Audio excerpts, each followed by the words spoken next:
Welcome into the show today. Thank you for making this podcast part of your day. If you're watching this on YouTube or listening somewhere else, hit that subscribe button so this podcast shows up in your feed throughout the week. The Minnesota Timberwolves lost game 2 to the Los Angeles Lakers, 94-85, and we're about to dive into it. What went wrong for the Timberwolves? What could have gone right? And I'm going to compare this game to a fictional television character that I was reminded of last night. So stick with me. We're going to dive into it. But first, I need to tell you about our amazing bathroom remodel by 5-Star Bath Solutions of Minneapolis. My wife and I needed a bathroom remodel done badly. We had a moldy bathroom. We had an ugly bathroom. We had a bathroom made for the elderly, if I'm just being 100% honest. There was a step going into the shower that we didn't like. There were handbars, handrails everywhere in the bathroom that was causing mold because the water was seeping through it, and we didn't like it. So we found out, oh, wrong button. So something needed to be done. And I found some quotes from other people. Yeah, this project can be done in 6 weeks. This project can be done in 8 weeks. And I didn't like that. We didn't all want to dive into the same bathroom for 6 weeks in the tiny one downstairs. So I found 5-Star Bath Solutions of Minneapolis, and they transformed our bathroom in 2 days. It took them 48 hours to get the bathroom of our dreams. So if you want a double sink in their vanity, a new updated vanity, new flooring, new tub, new shower, new surround, our house was immediately updated and we had our bathroom back in 2 days. 5-Star Bath Solutions of Minneapolis will get the job done right, and it will get the job done conveniently for you. You got to check them out. Free consultations available. 5-Star Bath Solutions of Minneapolis. Okay, so the Timberwolves, they lost 94-85. What went right for the Wolves? Well, in game 1, the Lakers, with two sensational offensive talents, Luka Doncic and LeBron James, only scored 95 points. In game 2, the Los Angeles Lakers, with Luka Doncic and LeBron James, only scored 94 points. So as much as the national media wants to tell you that Luka Doncic is taking Rudy Gobert to school on every single offensive possession, it's just not true. The Timberwolves defense has been elite versus the Lakers in the first 2 games. And there is really no argument that it hasn't been. And here's a stat that I see online from Jack Borman. He's a Wolves Lynx analyst, a data analyst for Prep Network. And he used to write for Canis Hoopus. When shooting against Rudy Gobert tonight, Luka Doncic, 2 points, 1 for 4. LeBron James, 0 points, 0 for 4. Rudy Gobert is holding up defensively. And even though the Los Angeles crowd goes crazy, and SportsCenter will post every single video of Luka scoring on Rudy Gobert is holding up defensively against the 2 best players on the Lakers. And it is seen by that stat, and it is also seen by the scoreboard. The Lakers have not scored 96 points yet in either game 1 or game 2 of this series. And a part of me wonders if it's just a matter of time until they score 100 plus points and make it tougher on the Timberwolves, because the likelihood isn't that they're not going to score 100 points. They're going to score 100 points in this series. They're too good. They're sensational offensive talents, and that's just the way it's going to be. But so far in this series, the Timberwolves defense has been elite. Now, when I look at the box score, and you could see this throughout the game, Julius Randle played great. 27 points, 6 assists, 1 steal, 1 block. He brought the physicality, he brought the toughness, and he kept the Timberwolves in it in the first half when the Lakers could have gone up 40. And Randle was the only thing going for the Timberwolves offensively. Anthony Edwards, 10 for 22, 2 for 8 from the three-point line, 25 points, 6 rebounds. But the stat that jumps out to me from Edwards, he had 0 assists last night. You compare that to game 1, and Edwards had 9 assists. Now that can be because of a few factors. Factor 1, a Lakers adjustment. The Timberwolves did not have as many open threes as they did in game 1.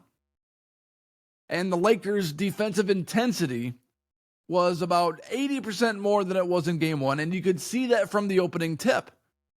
And as they got tired, the Timberwolves started to get back in the game. And that's what you saw. But here's the story of the game. Jaden McDaniels, Mike Conley, Dante DiVincenzo, Nickeil Alexander-Walker, and Naz Reid, their combined field goal makes. McDaniels had 3. Conley had 0. Naz Reid had 3.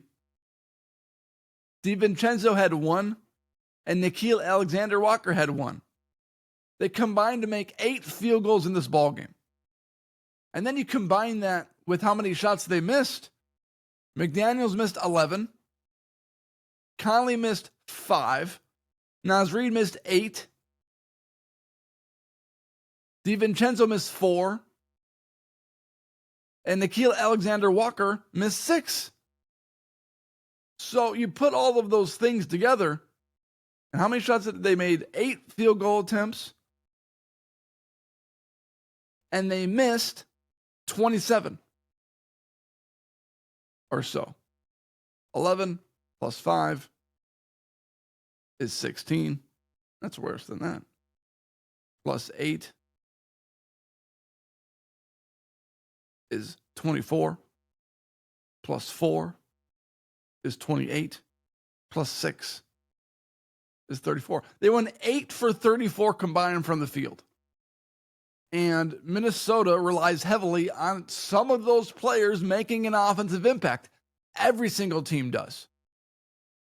And game 1, the Timberwolves went 21 for 42 from the three-point line. Game 2, 5 for 25. And I saw some reaction after game 1. Timberwolves could replicate this performance. They won't shoot as good, but they could still shoot it decently and still win. And my reaction to that is the law of averages always wins. 21 for 42 in the first game from the three-point line. Game 2, 5 for 25 from the three-point line. 20%. The Timberwolves dropped 30 percentage points in their three-point percentage from game 1 to game 2. And what's so frustrating about this performance is that the Lakers only scored 94 points. All it took was scoring 95 points to win this basketball game.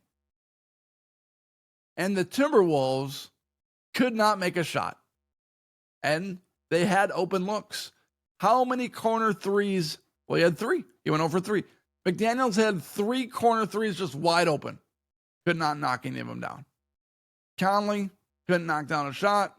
Dante DiVincenzo was in foul trouble the entire game. Naz Reid, also in foul trouble, made 1 3. Nickeil Alexander-Walker couldn't make a shot either. So players the Timberwolves heavily rely on to knock down some shots, couldn't knock down anything. And that's the story of the game. And the Timberwolves tried to make a late push, but they just couldn't quite get there. Because, again, when they were down 9 with about 6 minutes left, they could not knock down any shots. Edwards had a 3 on the wing, couldn't knock it down. They cut it to 6. McDaniels had a 3. Naz Reid had a 3. Just couldn't make them. And that happens. The Timberwolves weren't not going to sweep the Lakers in the series. But after the first 2 games, we have legitimate belief that the Timberwolves can indeed win this series in 6 games. Because of how they've played defensively and because of how they've played offensively. They're not going to replicate game 1. But hopefully they're not going to replicate game 2 either. So the goal is to go back to Target Center on Friday and win. That's how that works. But as far as which fictional TV character this reminded me of, in the movie Forrest Gump, there's a scene where Forrest is on his boat, shrimp boat captain, and he's coming to deck. He's coming ashore. And he sees Lieutenant Dan standing, oh, he's paralyzed, sitting in his wheelchair on the dock. And he waves to him, goes, with a big smile, and swims out to shore as his boat runs into another dock. And that is the law of averages waving to the Timberwolves roster. Hey, I'm back. Don't forget about me. I'm the law of averages. So, as great as the Timberwolves' offensive performance was in game 1, the law of averages bit them in the butt. They came back to life, and they could not knock down a 3 in game 2. A part of it is due to the Lakers' defensive intensity, but a big part is also due to the Timberwolves' inability to knock down any shots. And Edwards wasn't terrible in this ballgame. 25 points, 6 rebounds, no steals, no blocks, no assists. But this was a game where you wish Edwards turned it up a little bit more. On the Prowl on X sent out a tweet that I completely agree with. They said, Ant scored 2 points in the fourth quarter. That's pretty pathetic. He had 25 and 6 in the game, but you need more from your star in the fourth. He's not the reason we lost, the bench was, but just need more in the clutch from someone viewed as a top 7 player in the league. And my response was, you're right. Role players aren't going to show up every night, especially on the road. And when that happens, your best players like Anthony Edwards need to reach another level to lift their team to a win. That's what the Timberwolves were missing from Edwards last night. We missed Edwards taking his game to another level at the rim and at the three-point line to make up for the inability to knock down shots from the bench or from Jaden McDaniels or from Mike Conley. Because the bench just wasn't there. And the bench isn't going to be there some games. And when that happens, your superstar players need to reach a new height, a new level, and put their team on the back performance to win the ball game or get their team back in a ball game. And for Edwards to only score 2 points in the fourth quarter when the Timberwolves outscored the Lakers 20-13 in the fourth quarter, that's tough. Because we just needed a little bit more from Edwards for the Timberwolves to make this a real competitive game down the stretch. And they just couldn't do it. Speaking of law of averages, the Wild won last night. 5-2. After losing game 1, 4-2. So another example of the law of averages biting a team in the butt or giving a team a boost. The Wild scored 5 points in game 2 after only scoring 2 points or 2 goals in game 1. So that was a good story. The Wild won last night. But Timberwolves lost game 2 on Friday at Target Center. I'll be watching and we'll be discussing it afterwards. Thank you for watching this episode and for making this podcast part of your day. 5-Star Bath Solutions of Minneapolis. Get the dream bathroom you've wanted in just 2 days. That's the way they roll.